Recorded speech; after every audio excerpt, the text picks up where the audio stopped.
Again here at Axon Main Forge of Memory in St. Elmo, Illinois, and I want to just do a quick video on sharpening on a 2x72. I always get people asking, how do you sharpen your knives? What grit do you use? What angle do you use?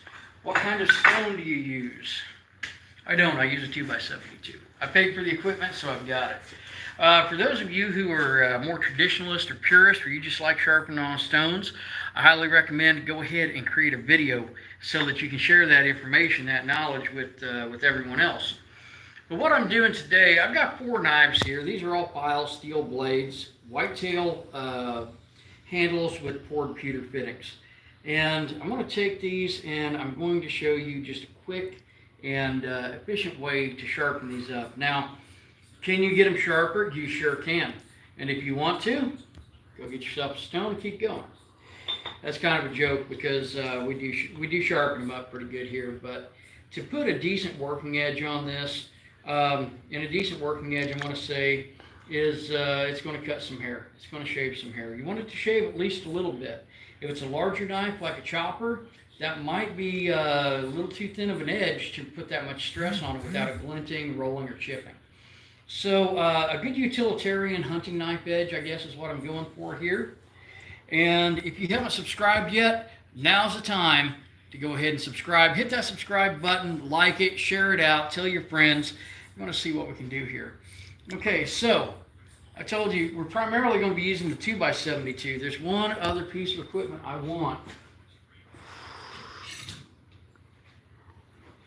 And this is it says a diamond sharpening steel. It's rather fine grit kitchen steel. And I like using this, especially like on my pocket knife. I don't know if you guys can hear that, but it has a nice smooth sound to it. And if you've got burrs on your edge or anything, you'll know it just by hearing the way it sounds. Let's see, does my pocket knife still shave? It sure does. Let me get Cheyenne's right real quick. We'll be sharpening in just a second.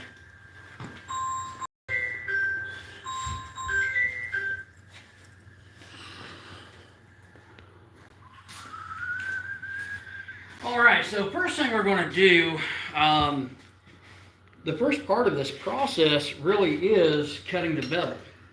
Now, on these knives, they're not overly sharp. In fact, if you applied enough pressure, you could probably cut a fair-sized piece of string with them right now. Or if you slid your thumb along it, you might go ahead and cut it.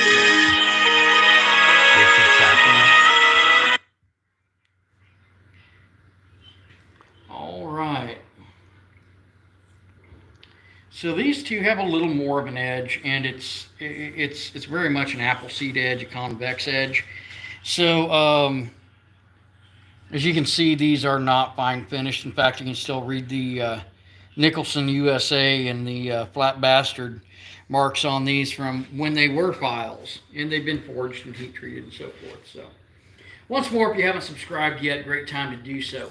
First thing I'm going to do, I'm going to cut the bevel. Now you can cut the bevel a couple different ways. Now keep in mind, this is cutting a bevel, this is not finishing a blade. So I'm going to be using 3 different belts, potentially. The first is an 80 grit, okay? This 80 grit zirconium, and a lot of times I use ceramic. Here's a 120 ceramic. You can use these for cutting your bevel, which initially is going to define that bevel along the edge, and then you come back through with a higher grit and refine that, refine the bevel that you just put on there and put essentially you're putting the final edge on there. This is a 320. I generally use a 220, but there was some mix up with the supplier. I end up with a bunch of 320s, so I'm going to use up to 320. I don't recommend using a 36 grit like you would for as a hogging belt because one, hey, look, I got that wet. One, you're going to put 36 grit scratches and take a lot of material. And that's where an 80 comes in, pretty decent. Fresh 120 works pretty good too. This is going to hold up a little better over 4 blades. So I can do this one of several ways. And I could use a platen. I'm not going to use a platen. I'm either going to be grinding across the face of the belt on, using this serrated contact wheel, or I may do some slack grinding. Slack grinding, I do not recommend standing in front of it. I recommend standing to the side if it catches. Hopefully it doesn't catch you as much.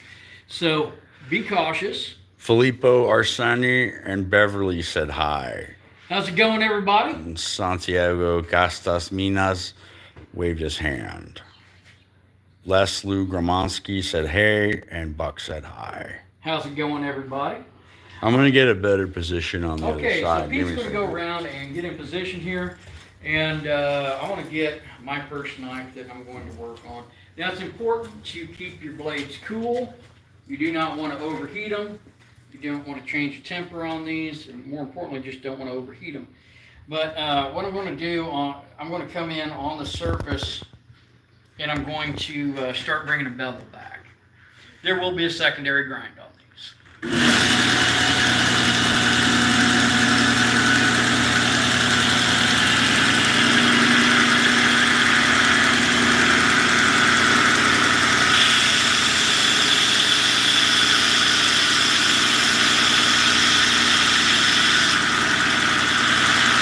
See how that runs a nice even grind?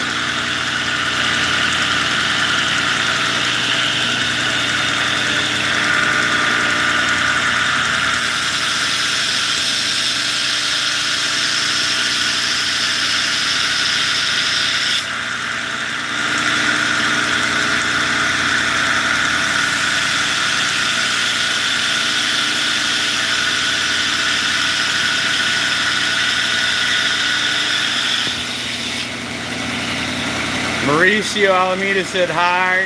Hello. Lippo Arshani said interesting to know more about American style of making knives.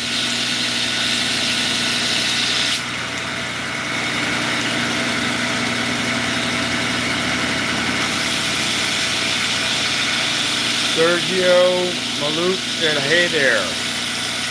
How's it going, Sergio?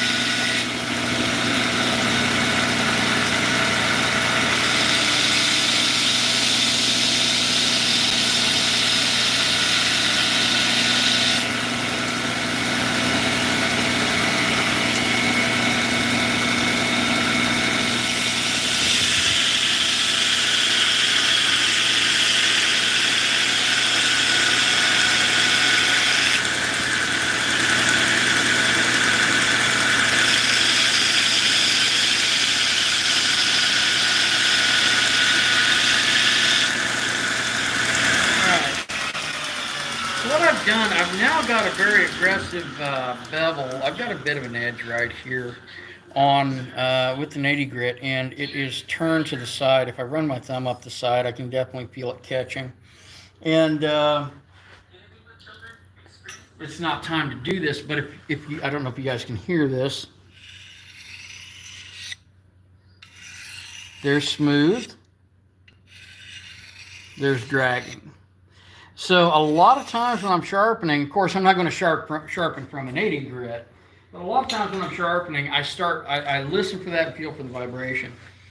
But right now I've got that one. I've got my bevel cut. So I'm going to set this to the side. I'm going to do a couple more real quick. Once more, if you have not subscribed, be sure to do so. Now, if we were finishing a blade, next we would go to, let's say, a 120, and then a 220, and then go up from there. In this case, what I'm wanting to do, I wanted to put a toothy edge on this. So I cut initially with my heavier grit, and then I just do a fine grit for finishing.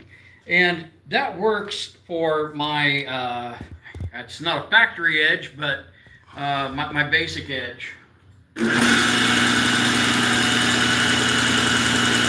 so now I'm going to take this elongated roach belly right here.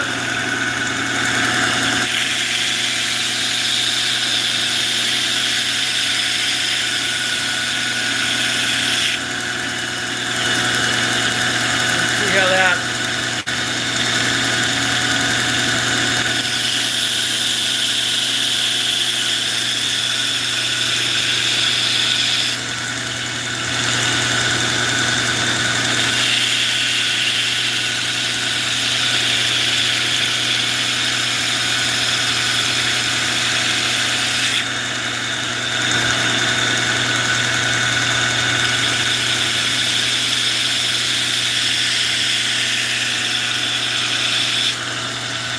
So now I have a good toothy edge that will definitely cut you. Set that to the side. Bring in a couple more of my little stubby skinners.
Decent clean bevel.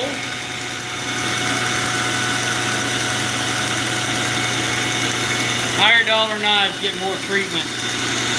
These are entry level.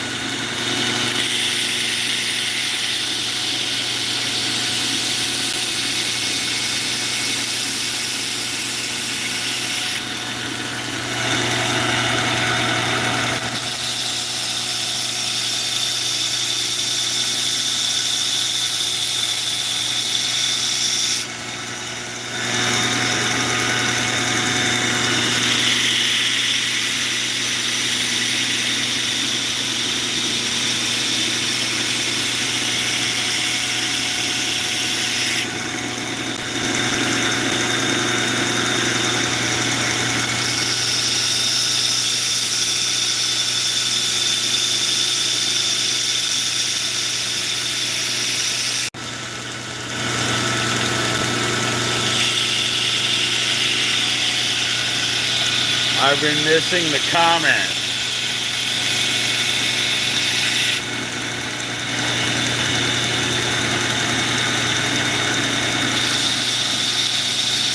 Where is this coming from? Is it from the U.S. or other part of the world? We are currently in central Illinois, so we are in the U.S.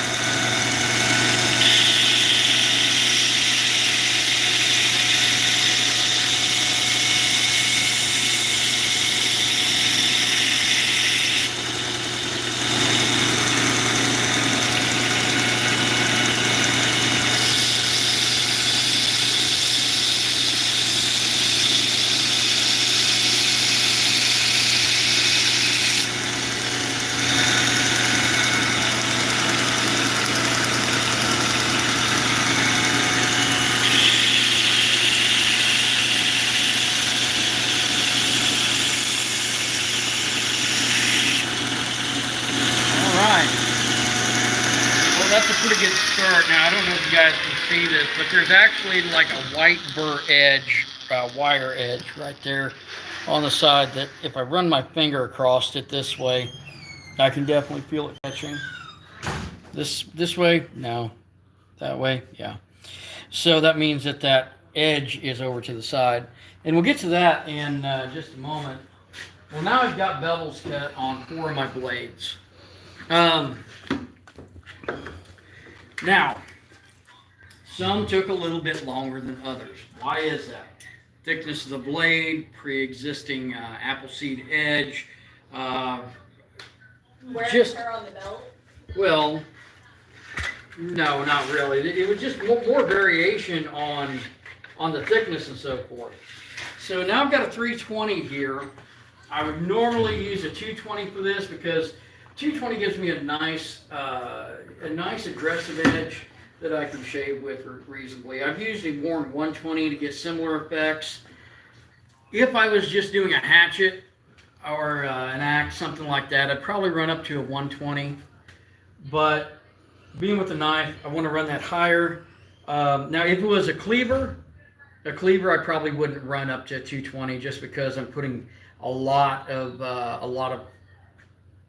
torque, a lot of power behind a stroke with a cleaver, like I would a hatchet, and you don't want a real thin edge for that. 320, brand new belt. So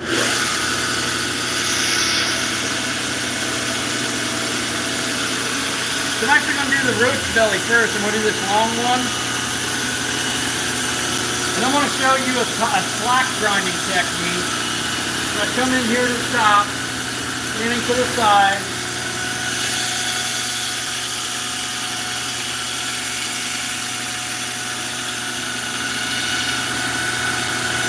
You can see how much further back that cut than it initially was because it's not supported on the back. It makes a low convex grind.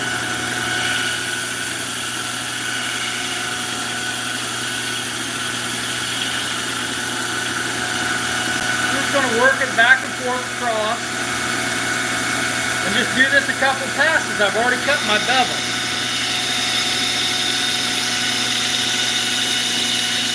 Sakura Shinji said, what's the best finishing grit and angle for a skinning deboning knife? Okay, I don't do angle. You can see here that I'm doing low convex. So instead of being a flat cut, it's more like an axe grind in miniature.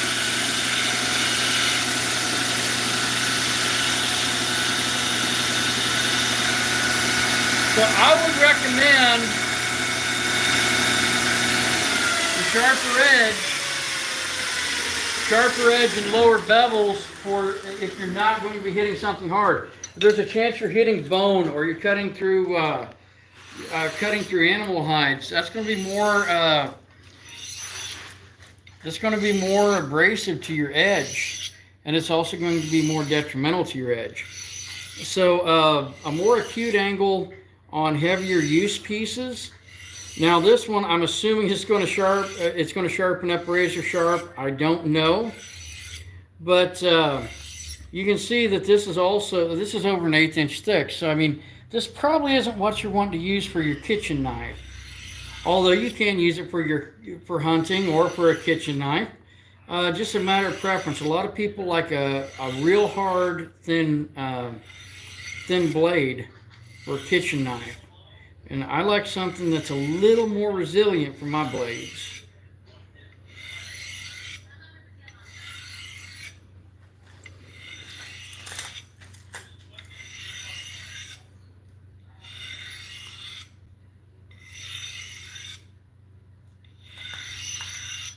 I'm trying to get in close.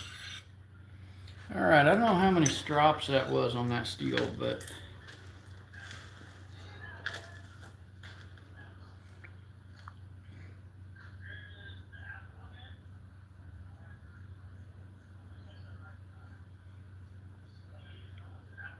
and it does shave some hair.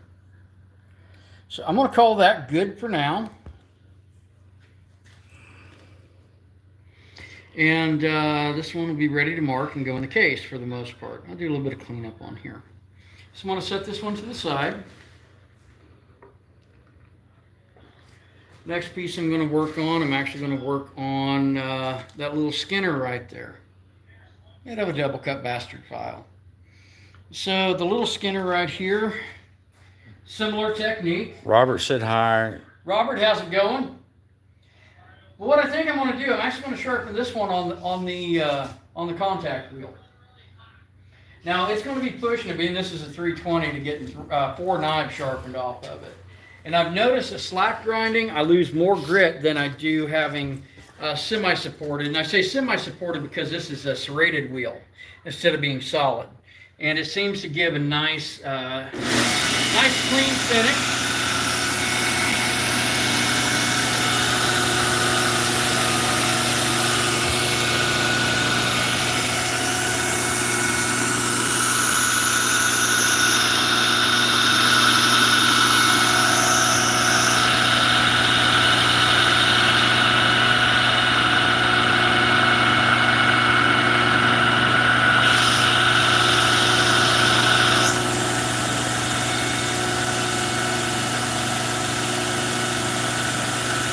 Madge Britt said, do we need to pay extra for the hairs? Just kidding. Robert Scaff said, badass knife.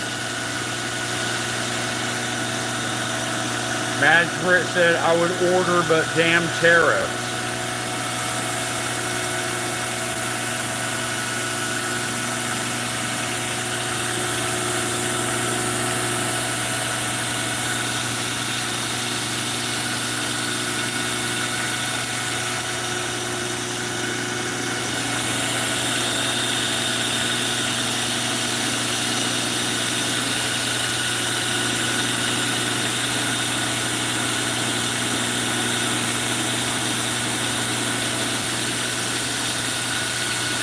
Kevin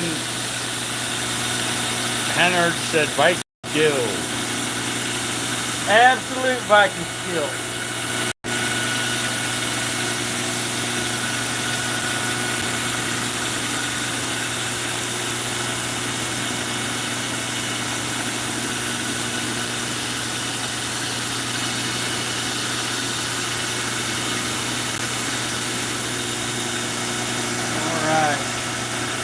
Now I'm trying to get this evened out because I got some competing grinds right here and I want to get those out.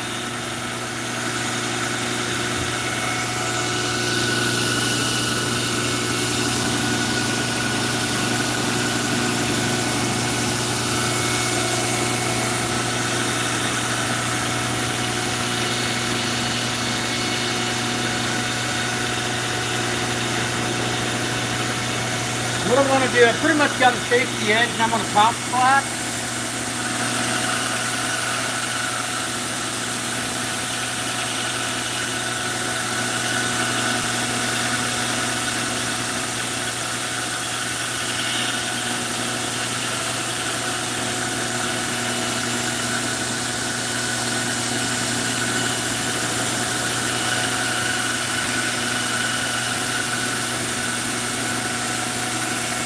Caesar Sanchez says, good job, bro. Thank you, Caesar.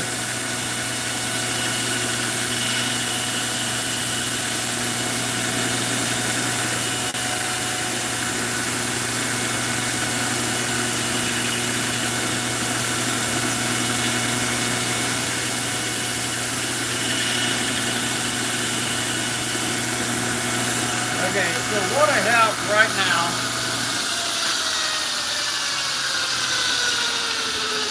I put a secondary bevel on the edge of this, which is pretty common.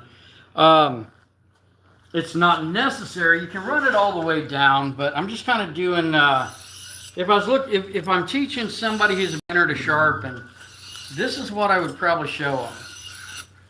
Now this is, this already sounds pretty smooth. Keeping in mind that as you use your belt, you are kind of making that grit maybe a little bit finer.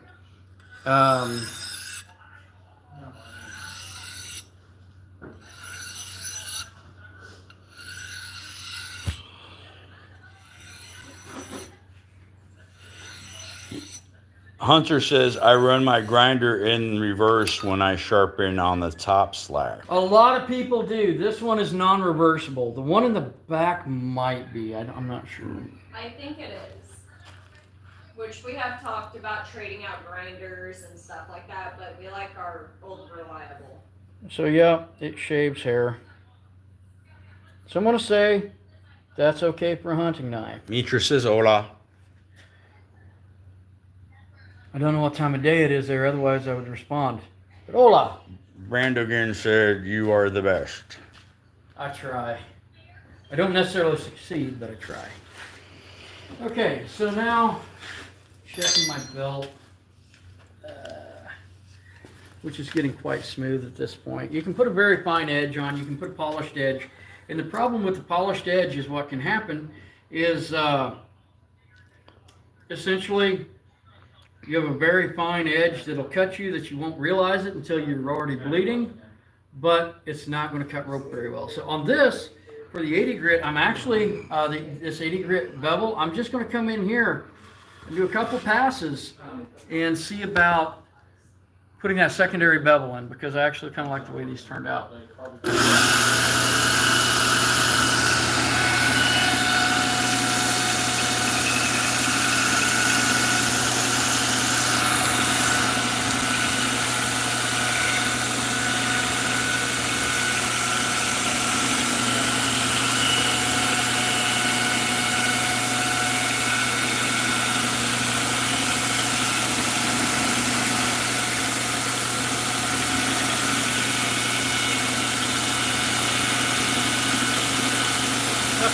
episode. I'm going to go ahead and do the second one of this style.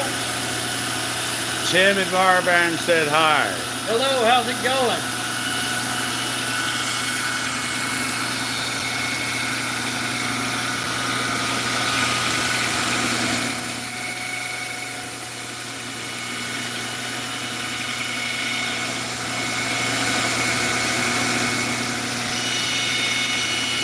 Hi, what angle do you hold your knife, said First Flash. Well, a lot of people ask about angle.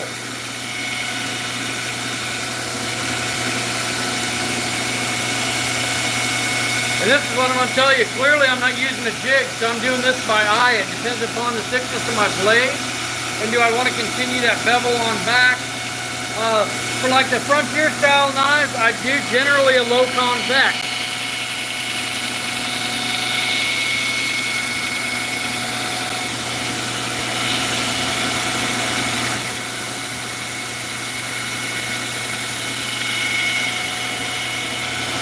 Too steep of an angle, you end up with just a splitting wedge.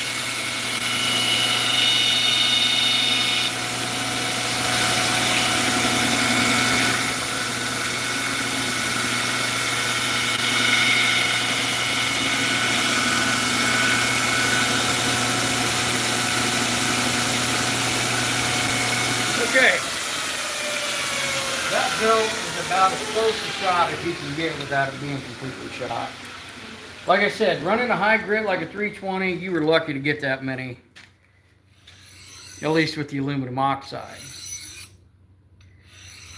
So now I listen, and I feel, and if I come in here like this too steep, I will just rake that edge clean off. If I come in too shallow, I'm not even going to be refining the edge. It'll just be riding on the bevel.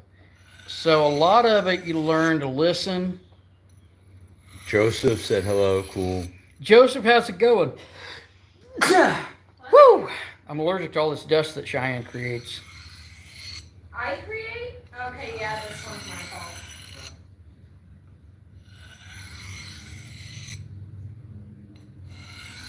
Christian said bless you. Thank you, Christian. I need all the blessings I can get.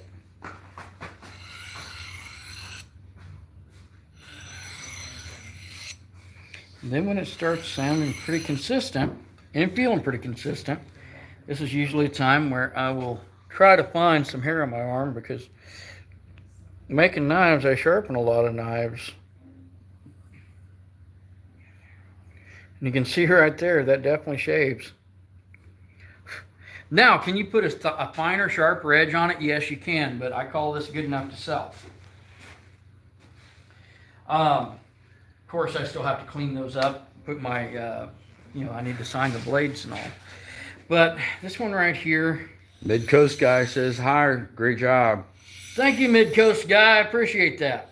How are you doing?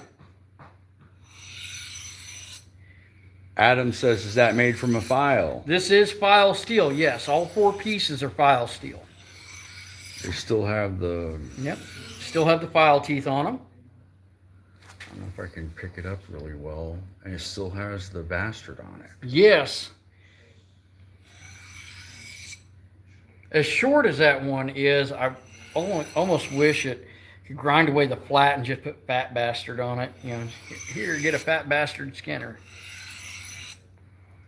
Bastard cut files, whether they're single cut or double cut, we use quite a bit.